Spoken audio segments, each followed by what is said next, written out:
Math is great, math is okay.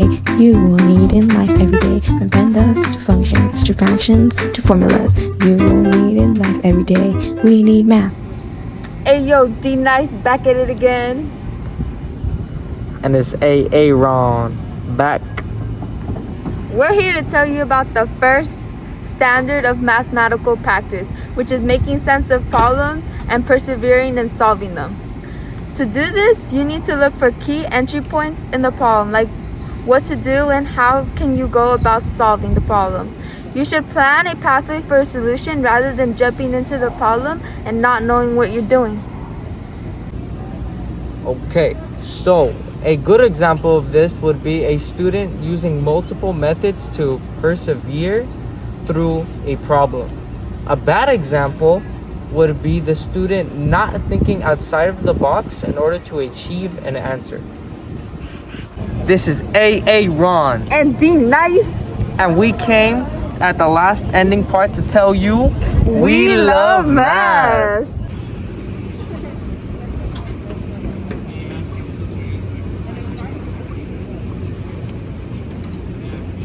It's so hard to divide. I give up. I can teach you how to do it. You can just use the 4, put it outside, and then you divide it by 84. And then 4 goes into 8 2 times, and 4 goes into 4 1 time.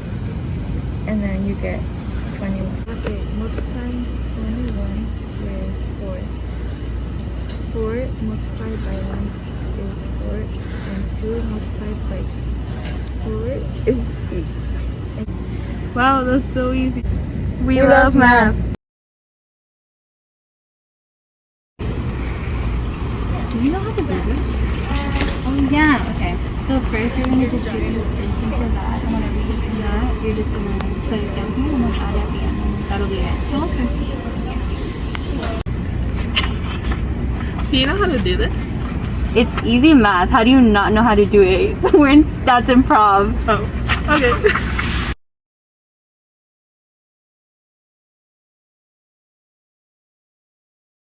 So we're going to go ahead and start with the parentheses and then do the rest. So 12 plus 3 minus 3 equals 12. So we know that's 15 minus 3 equals 12. So 12 equals 12 because you subtracted at the end. If we were to start this equation off, I would start this if we're trying to make it wrong.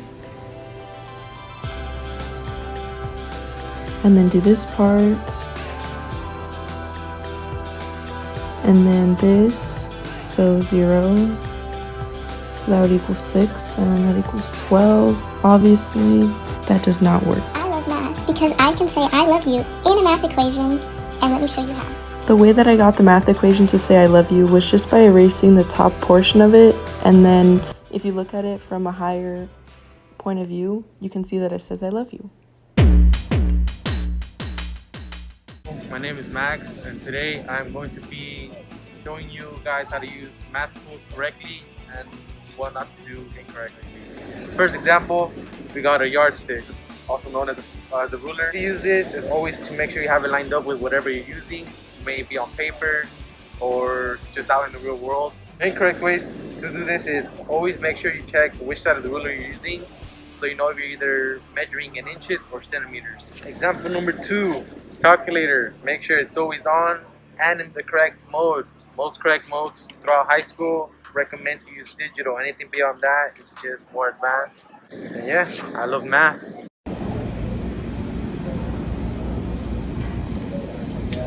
Hey Matthew, what does all of this mean? Oh, it just means that the geyser lasts longer when it has longer wait times. What? I don't get what you're saying. I don't understand the graph or your answers. There's no units or labels. This is a bad example of using precision in a math problem. You need to be able to explain your own work thoroughly and show what all of it means using labels and units. Here's how you actually use precision in a math problem.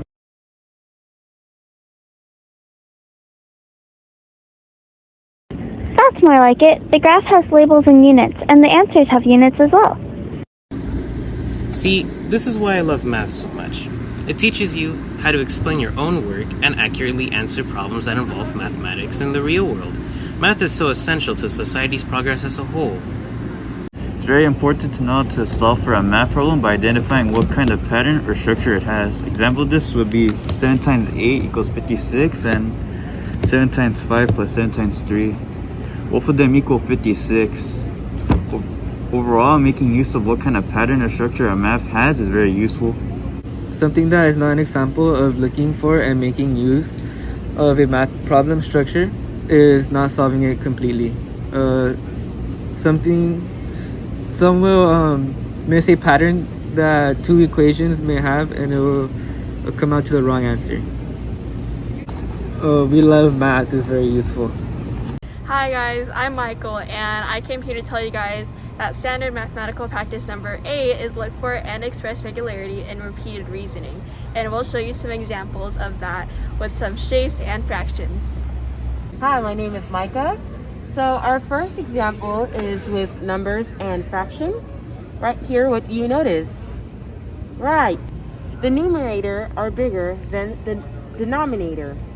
So that's about a pattern, wink wink. And for the second example, what do you notice about the stars and shapes? Exactly. So here are the squares, and it repeats from square, star, square, and it goes from 3 and 3.